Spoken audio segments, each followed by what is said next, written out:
Indiana Jones est encore de retour. Après un 4e épisode mal aimé et franchement dispensable, Disney s'est mise en tête de relancer la licence, d'abord avec Steven Spielberg aux commandes, avant de léguer le projet à James Mangold.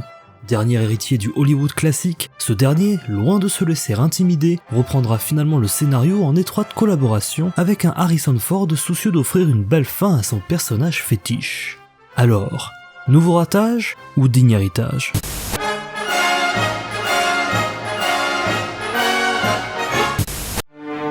Le cadran de la destinée n'est pas un artefact comme les autres.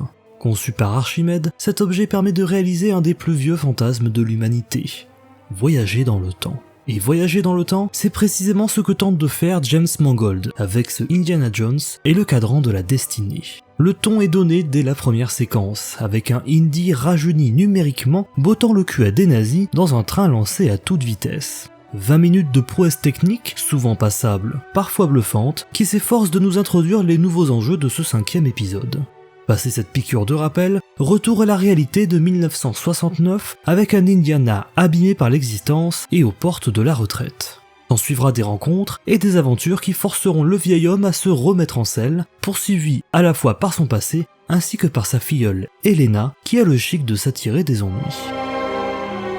Voilà donc le personnage principal de notre aventure, un vieillard extirpé de sa retraite par une jeunesse à la fois opportuniste et curieuse d'une époque révolue. Détail amusant, cette description s'applique aussi bien au scénario qu'au projet du film en lui-même. Une situation qui amène à s'interroger sur les fondements même du projet, dont on ne sait pas à qui il s'adresse, entre un public qui ne l'attendait plus et un autre qui ne l'attendait pas du tout. Ici, point de reboot ou de remake, nous sommes bien face à une suite, une fin même, qui à première vue prend les atours d'un maxi best-of un peu bourratif. À première vue seulement, car à y regarder de plus près, Indiana Jones est le cadran de la destinée, atout du film schizophrène. À la fois blockbuster d'action classique et épilogue d'une licence, ou plutôt d'une icône, Indiana Jones, interprété par Harrison Ford. Un film bancal, coincé entre deux époques, entre deux visions, entre hommages et impératifs commerciaux de notre temps. Malgré tout, et même s'il est esclave de sa durée, le film s'en sort avec les honneurs et nous offre, disséminé dans son action convenue, un épilogue touchant et fort en émotion. Un petit miracle qui parvient à donner un semblant de sens à cette résurrection et à sauver le film de lui-même, l'empêchant ainsi de n'être qu'un blockbuster fade comme on en voit tant ces dernières années.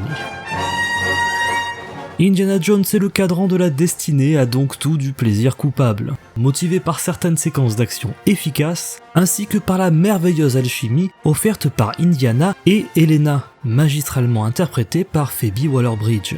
Loin d'être un mauvais film, loin d'être le meilleur Indiana Jones, c'est au moins un épisode honnête, hommage imparfait, toutefois parsemé de quelques fulgurances et traversé par la passion de ses créatifs malmenés par la machine hollywoodienne. Un film qu'on oubliera, mais dont la fin, sans doute, nous marquera à jamais.